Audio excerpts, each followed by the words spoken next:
Quantum Kickflip is a proud member of the Alberta Podcast Network. Locally grown, community supported.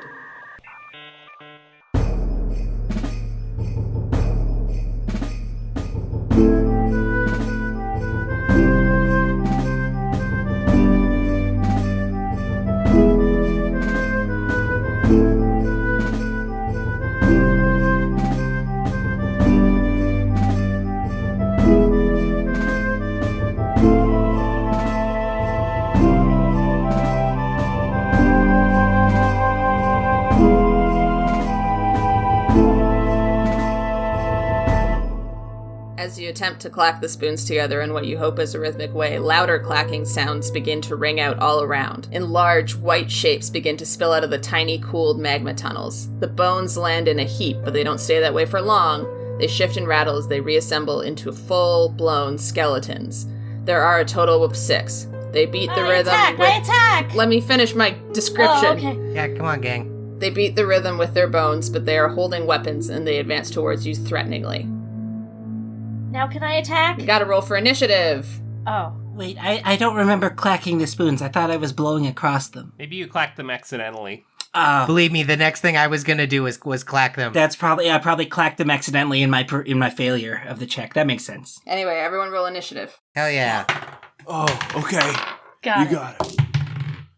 Juniper, what's 6 plus 2? That'd be an 8, and I got a 12, so I think I beat you. I get to go first, or before you at least. I got a 9. I got an 18. I got a 16. So it goes Angus, then Nick, then me, then Lake, then Chester? Well, and the skeletons are in here as well. Oh yeah, I don't know what they rolled. Oh yeah, what'd they roll? I'm not gonna tell you. Oh, well, we told you all ours. Yeah, but it's like a Dungeon Master's surprise thing. Yeah, that's why she has the screen. Come on, Elliott. I thought we really grew as a crew over the course of this school year. Secrets are no fun. You can tell us. Yeah, you can trust us. Craven, you can roll your attack now. Oh, nice. Remember, there are 6 skeletons. Okay, so there are 6 of them. Are they close or are they far away? Are they like short, medium, or long? They actually, like I said, there are 6 of them, and they actually kind of look like all of you. It's like as if all your friends are skeletons. Whoa. So you have one that kind of looks like a big half-orc. You have one that kind of looks like a skinny brooding elf. You have one that looks like a centaur mermaid. Like, you get the idea. Mm-hmm. Oh gosh, I thought you meant they looked like us in the room, like the skeletons of Chester and yourself. I was really freaked out. There was like a Jumanji thing going on. Oh boy. Is the mermaid centaur one also wearing like a bony seashell bikini? Yeah, otherwise how would you know? That makes sense, yeah. Yeah. I'm gonna draw my daggers, and I'm gonna attack with my daggers. Okay, roll for attack. Okay, I rolled a 10. So That does that cut off like a hand, or like a head, or just like a finger? does not hit. Oh. Dang it. Do you have any bonus actions? Okay, I have cunning action. I have sneak attack. Can I use sneak attack? Only if you hit. Oh, I didn't hit though. Yeah. I have fast hands, cunning action to use sleight of hand. Can I use sleight of hand to like steal one of their bones? I guess. Okay, here I go. I rolled a 2 plus 6 is 8. You do not successfully steal any bones. Ah, dang it. Okay, I think that's the end of my turn. All right. Errol, you're up. I want to cast a spell. Okay. Errol is going to conjure up his one of his spells, Hail of Thorns, and because I have activated that with my bonus action, when I make this attack with my longbow, I should be able to. It'll cause a bunch of thorns to erupt out of the arrow once if it hits near a skeleton, and they might get entangled. Okay. Cool. Go ahead. So I roll for the longbow, and that is a 6 plus 7 is 13. I always forget. Is it defender wins on a tie, or is it attacker wins on a tie? Attacker usually. That's how Camry does it. All right. Then yes, you've hit. All right. And then because of that, well, I guess I gotta roll the normal damage of the attack first. Are you just One aiming hit. for one skeleton? Is that how this is working? Yeah, I want to aim for the one that looks the most like Errol. Or wait, is there a weasel skeleton? No, there's only 6. So Okay. the 6th one looks like Wilton. Oh, never mind. I'm going to aim for Wilton. Okay. Wilton's skeleton. Sorry. Good catch. So that's 5 plus 3 piercing. Okay. And then in addition to that, target of the attack and each creature within 5 feet has to make a dexterity saving throw. All right. So they're all pretty close together. They fail. All of them fail. Whoa. Nice. Oh man, that means they're going to take. Oh my gosh, do I have a D10? Oh, they're going to take 10 more piercing damage. Each? Wow. Nice. Okay, well, the one that looks like Wilton is gone. It just, like, the vines explode up through it and send the bones shattering and skittering away. Whoa. Oh my gosh. I know I've like fought a lot of things with a sword in real life, but like, this is pretty exciting, guys.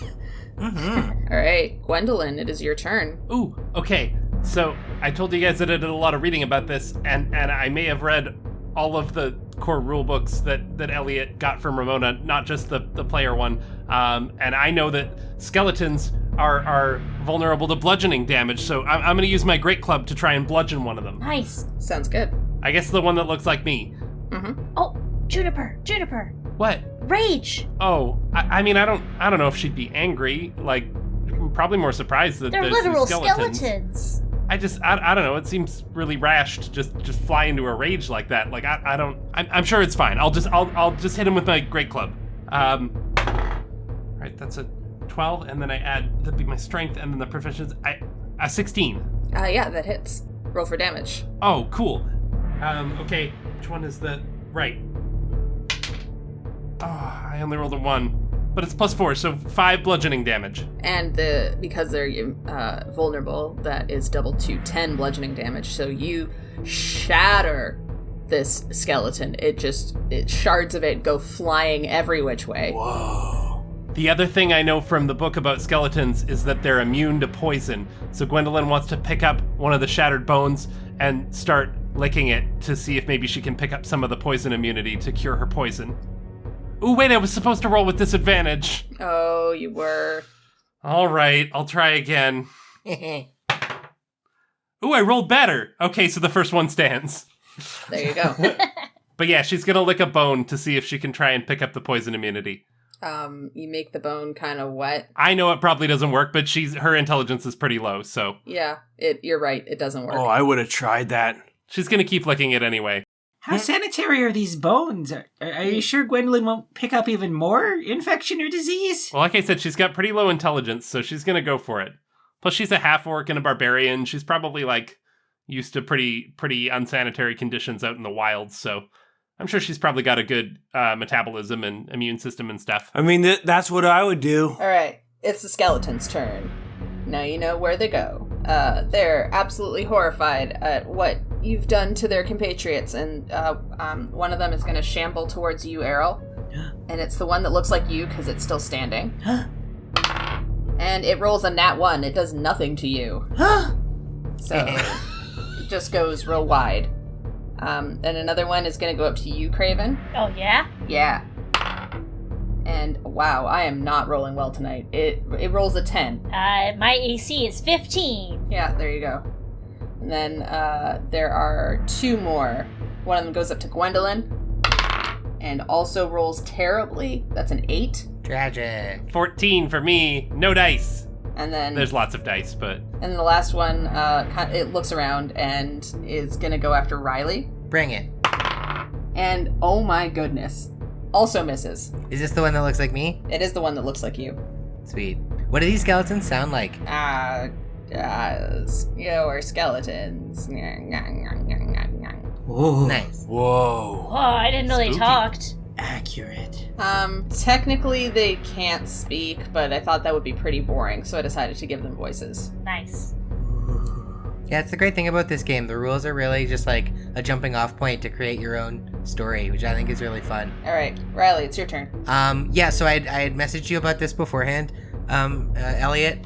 because I was going through all the cleric spells, and there isn't really like a lot of water ones, and she's formerly a mermaid, so I have Sacred Flame, but it doesn't make sense that she'd shoot fire out of her hands as a mermaid centaur.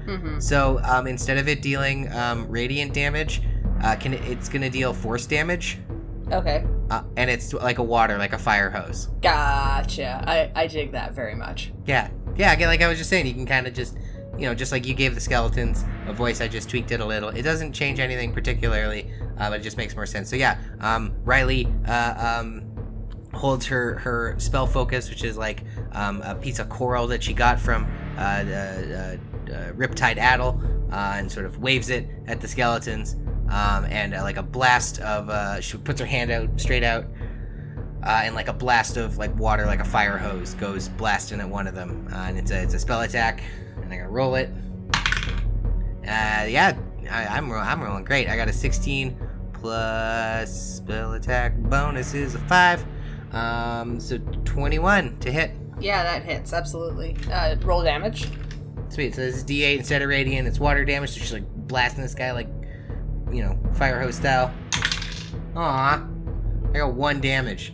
Alright, well, it's, you like, managed to send, like, a chunk of it flying, but it is still standing. And this was the one that looks like me? Yeah. Cool. Alright. It's my turn. Guy, it's you. Okay, so how many skeleton guys are left? 4. Okay, They're not looking too good either. They're, like, barely standing up. Oh, okay, great. Are they kind of like spread out, or are they kind of close together? They're kind of spread out. They came from like all sides of the walls, if that makes sense. Well, there's one in front of Craven, there's one in front of Errol, there's one in front of Gwendolyn, and there's one in front of Riley. Oh, okay, they're kind of everywhere, huh? Well, what happens if I cast Burning Hands? Like my hand, because I'm like a magic chef, right? So like I just like open my hands and just like, I would normally cook things, but now I'm going to just like cook these skeletons, So how many of them can I get in there without hurting my friends? That's a cone, right? It's a cone, yeah, of like 15 feet. I'll say you can get all of them, but you have to move. Okay, you got it. I'm going to move. How do I do that? You just move. Wow, this is fantastic.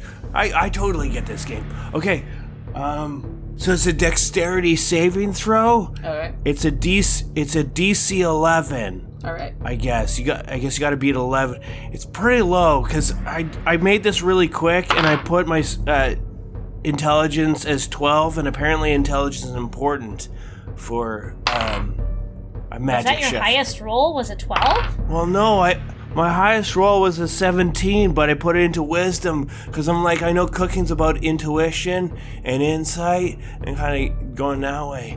And then I was like, my constitution, that's your health. That should be 16 because I'm like, I eat really good, so I put it there. And then like you got a 17 and a 16 and didn't put either one in your intelligence or spellcasting modifier? I didn't read it. I did it really quick because I'm doing it based on what I think a good chef would do. And then I put my 14 into my dexterity because I'm like, a good chef's got to be good with a knife. You can't just cut your fingers off. So I put that there, and then I put my strength.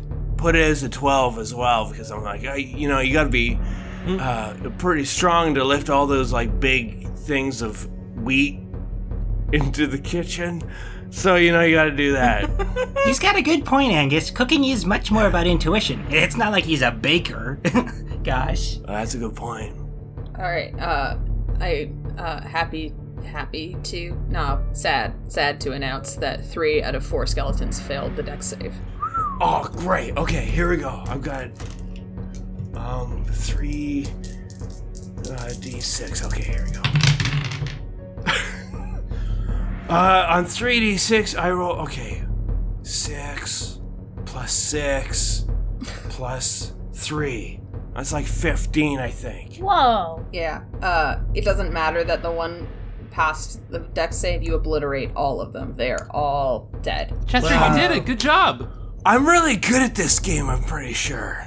And so I say, after they all go down, I'm like, you know what's on the menu? Some burnt bone guys. That's pretty good. That was a good line, yeah.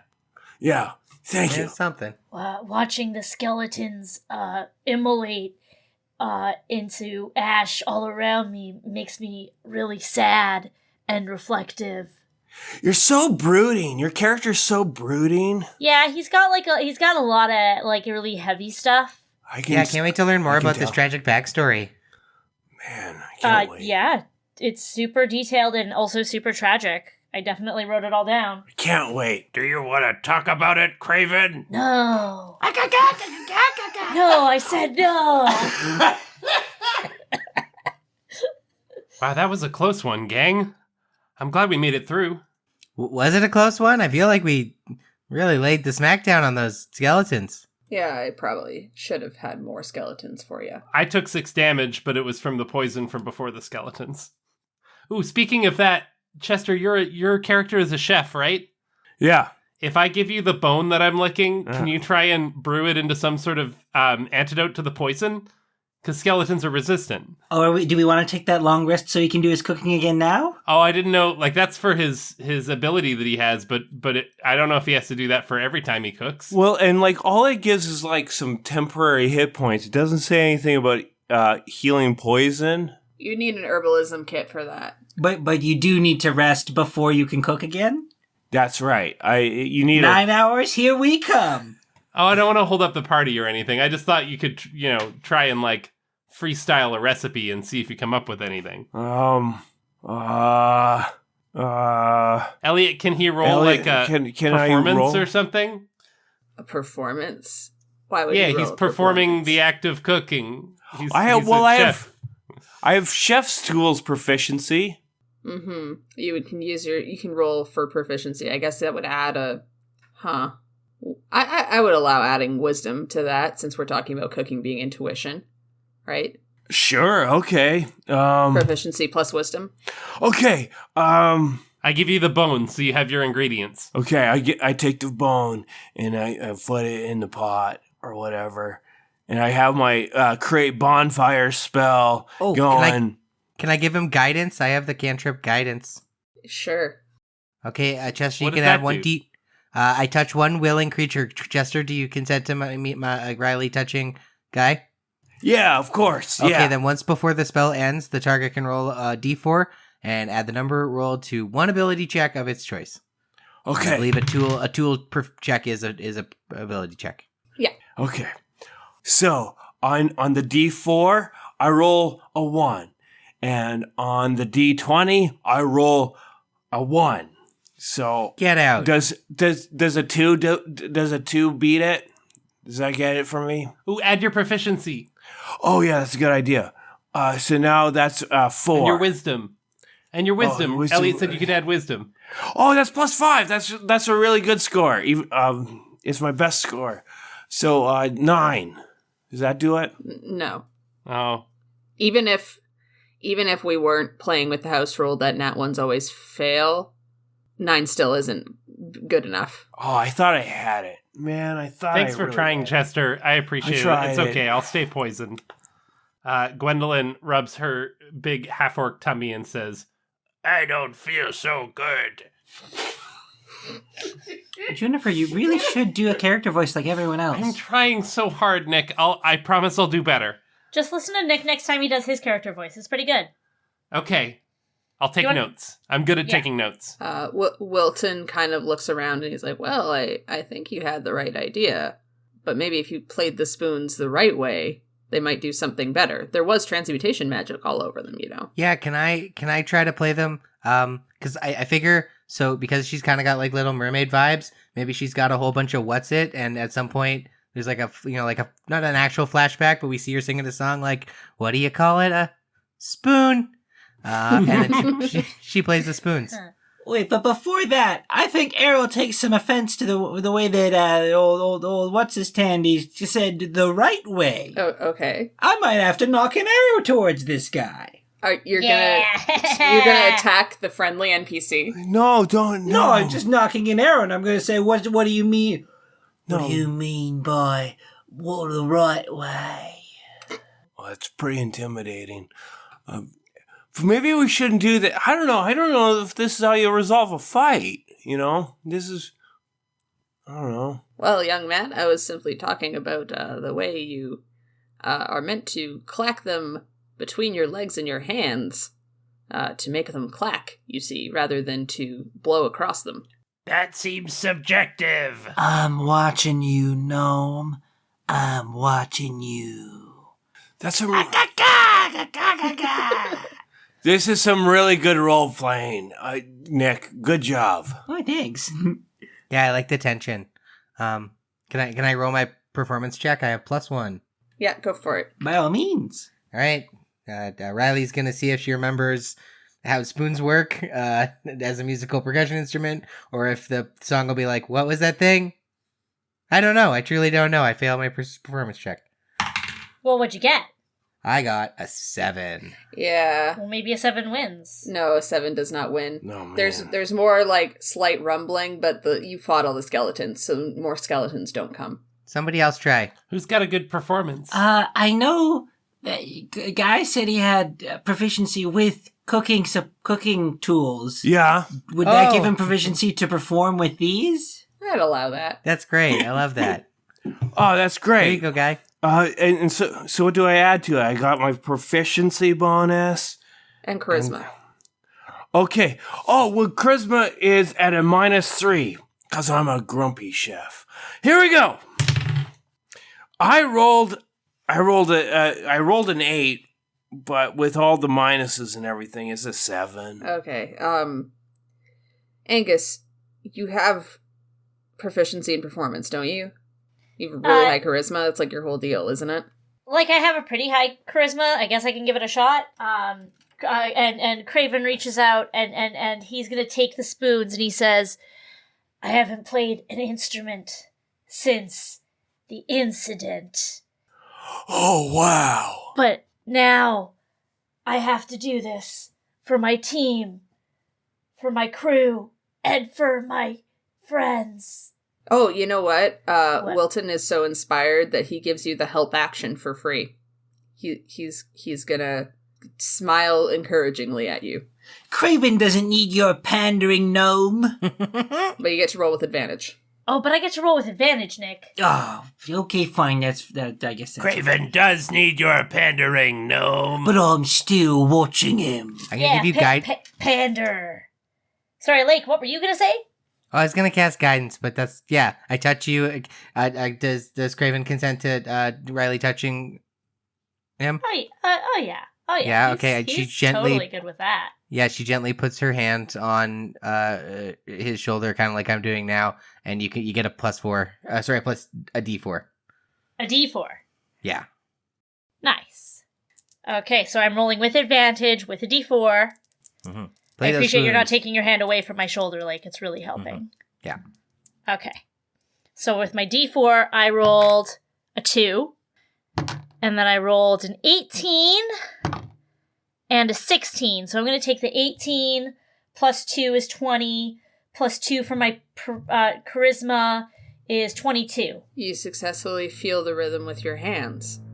The walls around you tremble as a heretofore unseen door rumbles open. The way forward glows dully with warm red light, and heat begins pouring in. Whoa. Critical spit! You did it! Oh, sorry, I sprayed Coke everywhere. Yeah, I'm going to go refill my drink. Give me 1 sec. Nick, it's all over my character sheet. Oh, no. Hello again, it's Juniper editing the PCast for Chester, but don't worry, the episode's not over. I'm just here to quickly thank our sponsors, and then there's more episodes, so don't go anywhere, okay? This episode of The Factual Play was brought to you by Pod Power. With Pod Power, our sponsors are making it possible for us to amplify the voices of Albertans and Alberta podcasters. This episode, Edmonton Community Foundation is helping us give a Pod Power shout-out to Is This For Real?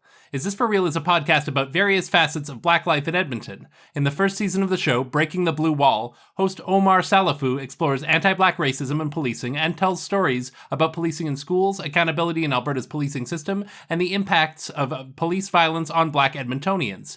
You can listen to the podcast and read more about each episode at isthisforreal.ca. You can also support the work of these podcasters in future seasons on Patreon. This episode was also brought to you by ATB. ATB was built to help Alberta businesses. From CEBA applications to lending information, debt consolidation, loans, or deferrals, whatever your business is facing right now, ATB is here to help with expert advice. And with today's economy top of mind in business, stay up to date with The Future of Podcast, hosted by ATB's chief economist, Todd Hirsch. To learn more, visit atb.com. We'd also like to thank our sponsors at the Alberta Media Arts Alliance Society, whose goal is to advocate, educate, and celebrate the media arts in Alberta. You can check them out at amaas.ca. And we're also proud members of the Alberta Podcast Network, who have a ton of amazing, locally made shows over at albertapodcastnetwork.com. We'll be dropping the thrilling conclusion of Weird Gravity Plays D&D in 1 week on Wednesday, September 14th, or 2 days early if you're a part of our Patreon. Anyway, thanks again for listening. Here's the rest of the episode. The heat of the room is overwhelming. As you enter the newly opened door, you see a vast chamber which narrows to an opening at the far end. This opening is not like the others. It's ringed with molten rock, forming a liquid arch that drips and hisses with magma. A powerful red light shines from beyond the archway, masking strange dancing shapes.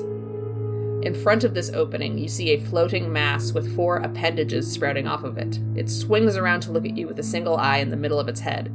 4 other eyes blinking at the end of the stalks. No one must enter the portal, it insists. Sweet, Elliott. That's a great voice. Whoa. Good job. I was a really good voice. I was like, is that Elliott? I don't know. All right, everyone roll for initiative, please. Whoa. Oh, can I roll persuasion to ask the eyeball monster to let us through? He's not gonna. I'm Wait, gonna what if try I- rolling. Hang on. Hang on, Angus. I actually think that can I try to calm his emotions? It would take someone who's hostile to less hostile if I succeed. Then you can probably persuade him. Can I calm Yes, can we I all calm him have down? to roll initiative first, and then you can do it on your turn. Okay, fair. I got a 6. I got 5. 3 plus 4. I got a 7. I got a 11.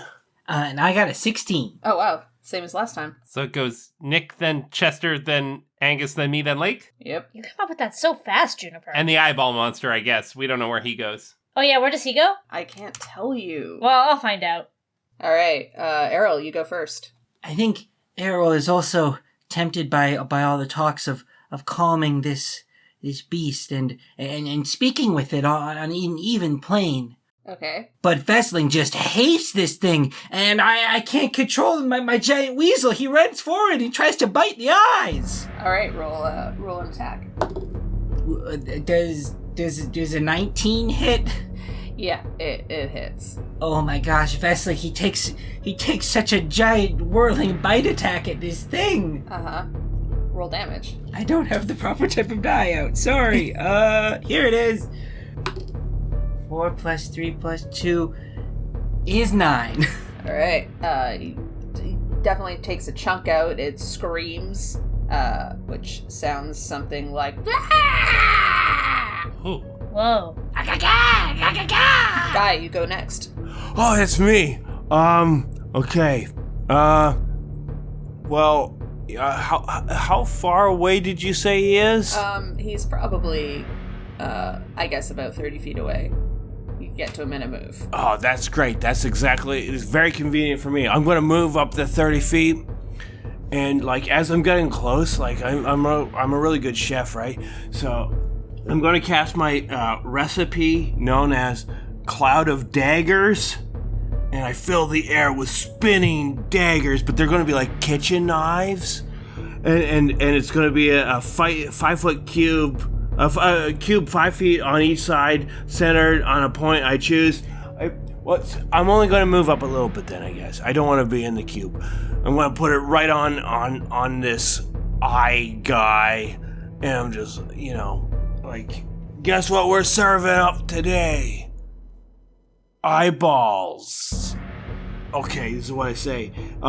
He has to take 44 slashing damage.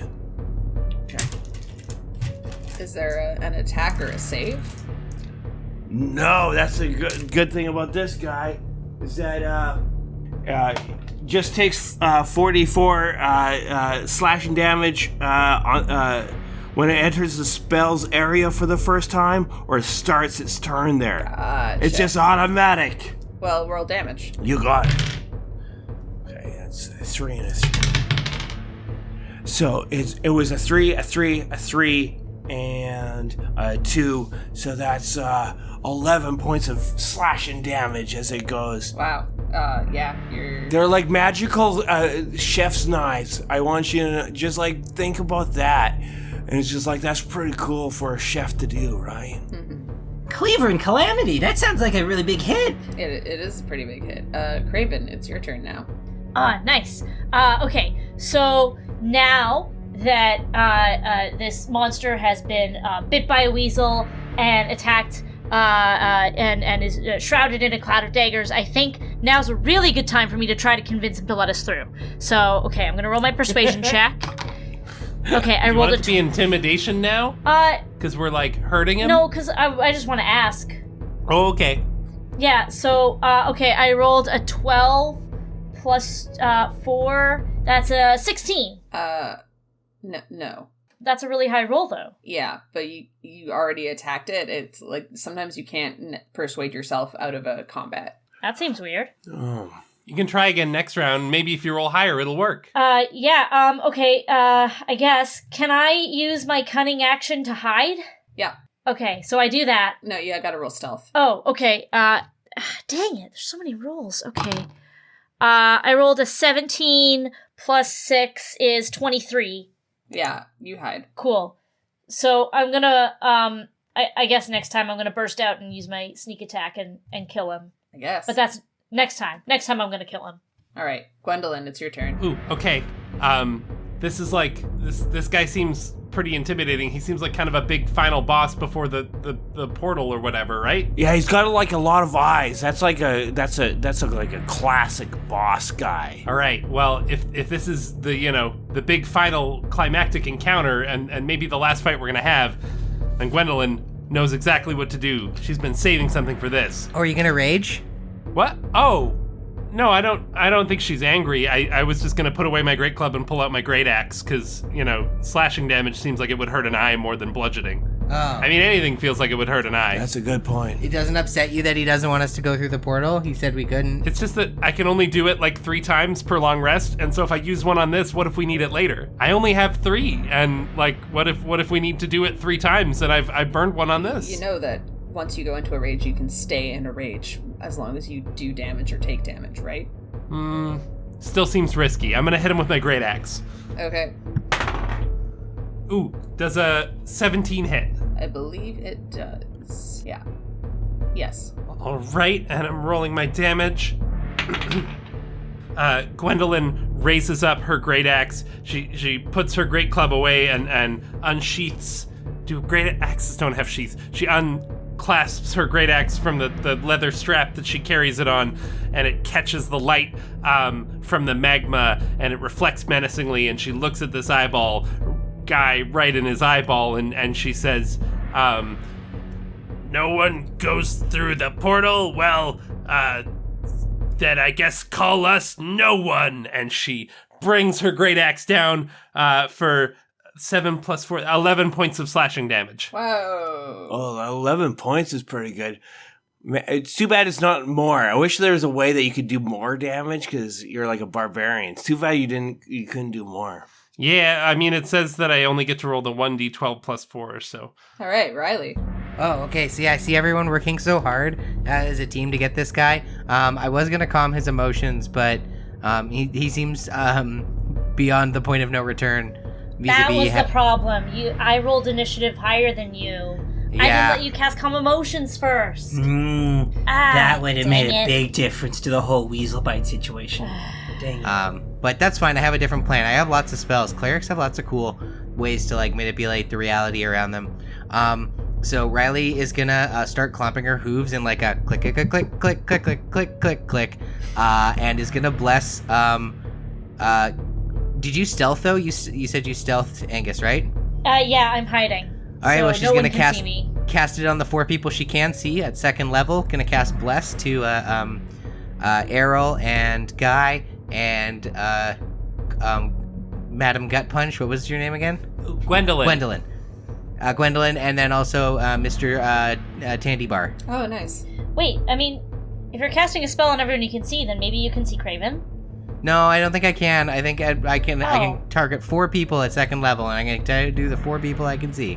Oh, okay. So everybody gets another D4 on any attack roll or saving throw before the spell ends, and the spell ends in a minute. So as long as I don't get punched, she'll continue to bless you, and so she's just just channeling the good vibes of the ocean, like centaurs are known to do. Radical. All right. It is now the spectator's turn. That's what it's called, by the way. It's called a spectator. Sweet. Because it has eyes and it spectates you. Whoa. I also realized I forgot to add Wilton to the initiative, so he'll go next round. Hey, Gwendolyn, make a wisdom saving throw for me. A wisdom? Oh no. And I have to do it at disadvantage because of the poison, right? Yep. Alright, well, I mean, my wisdom is a 12, so that gives me +1 at least. Okay. I rolled a 3 and a 2, so I have to take the 2. +1, that's 3, and then do I get to roll the bless? You can roll the bless, yeah. I don't think Okay. it's gonna Ooh, get I you. rolled a 4, so that's 3 + 4 is 7. All right. You cannot take reactions until the end of your next turn. This light shoots out of the eye stalk and hits you right in the face. And you realize that you're very confused and you can't quite figure out where your friends are, and you can't quite figure out where the spectator is, and it feels like on your next turn you might actually just attack at a random person instead of who you want to attack. Oh no. Oh no. Yeah. Okay, that's the end of the round. The glow of the portal grows brighter, and the heat around you intensifies. A tongue of flame lashes through the opening, soon joined by another and another, until what appears to be a great towering beast composed entirely of fire forms before you. This fire elemental is large, much bigger than the spectator. It thunders in a language that sounds like the cracking of logs and the roar of an inferno. All this to say, it sounds angry.